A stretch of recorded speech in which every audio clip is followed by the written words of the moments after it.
What's up, everybody? Welcome. Little Move the Sticks time here. Daniel Jeremiah, joined as always by my buddy Bucky Brooks and Buck Freak. It's maybe an overused word, you think? Yeah, it might be a little bit. A little bit overused, but some cases it's an accurate way to describe a football player. If we're going to try and identify three freaks in this draft class, who are we going with? I'm going to go with Robert Nkemdiche from Ole Miss as the biggest freak in this draft class. You just don't see guys at this size doing the things that he can do. You talk about a guy that is 6'3", 294 pounds. There you see 40, 4'8", 7".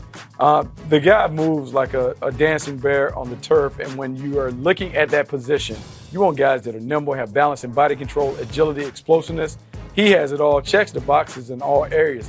If his production matched his talent, he'd be one of the guys we talked about as the #1 overall pick. My biggest disappointment there at the Combine, though, Bucky, was if you're going to go bandana, go full Danielson. Go Daniel LaRusso. Get that white thing, strap that thing on the back, and just go get it. But other than that, no, he's a very, very gifted athlete. You see the numbers there. They jump out at you. How about a fit for him, Bucky? Where in the draft you see him going? I think he go a couple different places. Seattle at the bottom of the first round would be a nice spot. Also, the Arizona Cardinals, because they had success with Darnell Dockett. Yeah, those are a couple good spots. How about my freak here? Darren Lee, linebacker from Ohio State. You watch him here at his pro day.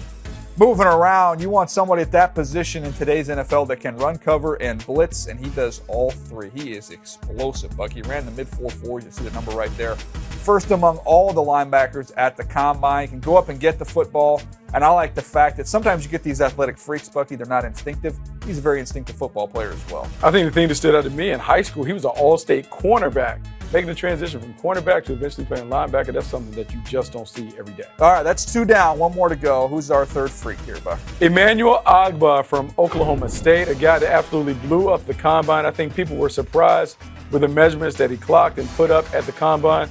There you see it. Look, 10-1 broad, 35.5-inch vertical, 4.63 40 time.